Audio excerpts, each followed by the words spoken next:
Muy buenas tardes a todos, es un gusto saludarles. En esta ocasión tengo el agrado de presentar a mi compañera, la licenciada en fisioterapia Mayra Antonio Urquidi, junto con un servidor, Guillermo Hernández Moreno, médico cirujano y especialista en medicina física y rehabilitación. Traemos para todos ustedes la interesante presentación del reporte del artículo que lleva por nombre El cuerpo en el cerebro, bases neurales de la conciencia corporal. El presente es un artículo de revisión publicado en el año de 1997 en la revista Trans Neuroscience y ha sido realizado por los autores Giovanni Bertolucci, quien es profesor emérito del Departamento de Neurociencias, Biomedicina y Ciencias del Movimiento de la Universidad de Verona en Italia, y Salvatore Agliotti, investigador de los procesos neurales y fisiológicos de la misma universidad, quien es además top 100 de los investigadores italianos. El objetivo del presente es dar a conocer los mecanismos cerebrales que subyacen la representación mental del cuerpo humano, siendo la hipótesis del mismo la capacidad de nuestro cerebro para representar el cuerpo no tiene origen precoz ni totalmente innato. Hablemos ahora de cómo las lesiones cerebrales afectan la representación del cuerpo. Primeramente es importante mencionar que los procesos cerebrales que producen la conducta humana se llevan a cabo mediante la imitación de patrones del movimiento, en muchas ocasiones genéticamente determinados.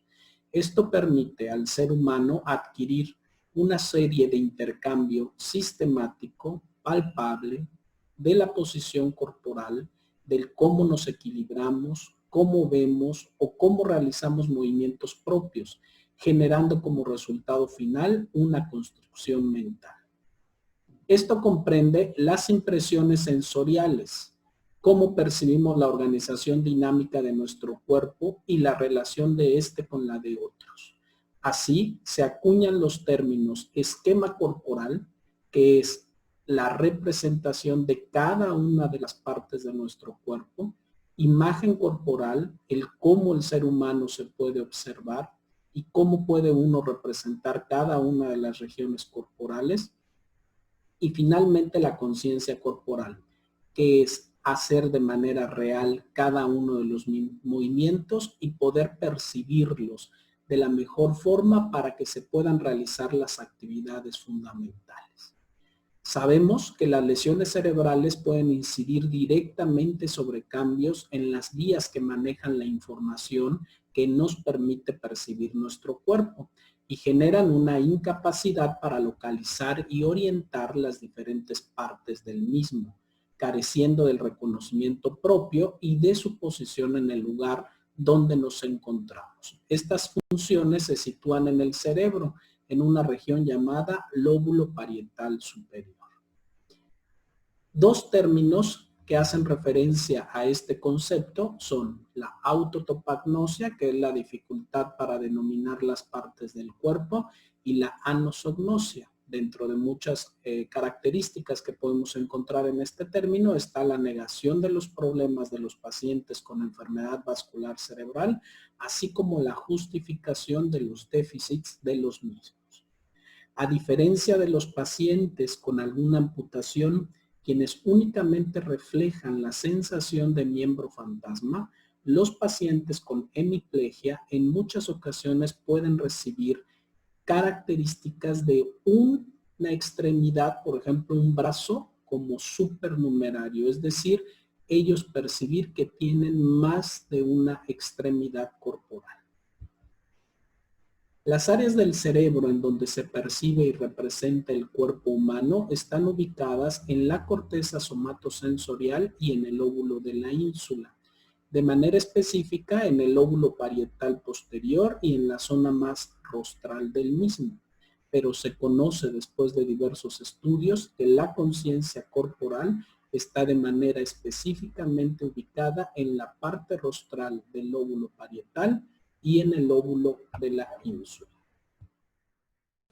Trastornos psiquiátricos e imagen corporal Se puede explicar la imagen corporal pidiéndole a la persona que se visualice a sí mismo como un continente, donde puede reconocer los alcances y los efectos de sus acciones sobre el espacio y sobre su propio cuerpo.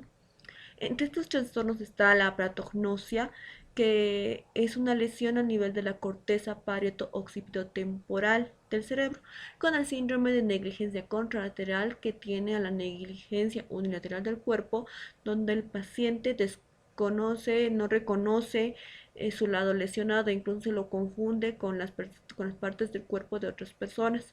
En la negligencia espacio unilateral, el paciente se olvida por completo de su lado lesionado y no lo usa para nada. En la nosognosia, las personas no reconocen que están enfermos, no reconocen su patología e incluso llegan a encontrar explicaciones para las dificultades que están pasando en ese momento. El esquema del cuerpo extendido. Hay casos donde las personas amplían su esquema corporal hacia objetos inanimados de uso personal, como una muleta, un bastón o un cabestrillo. Muchas veces llegan a considerar ese objeto inanimado una parte supernumeraria, una tercera extremidad, como una tercera pierna, un tercer brazo. Hay casos donde incluso llegan a sentir dolor en esa parte supernumeraria. La realidad del cuerpo versus el esquema corporal predeterminado.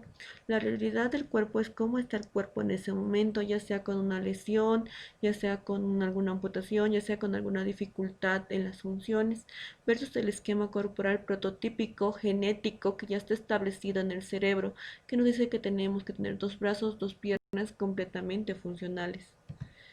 Puede ser por este esquema prototípico las sensaciones fantasmas, donde una persona que ha sufrido una amputación refiere a un poder sentir y percibir el miembro perdido. Esto se da incluso muchos años después de haber sufrido la lesión y haberse acostumbrado a vivir con ella.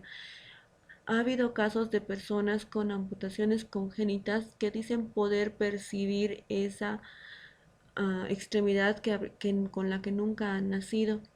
Estas sensaciones fantasmas se pueden evocar a veces con la terapia espejo, al tener relaciones sexuales o al ir al baño.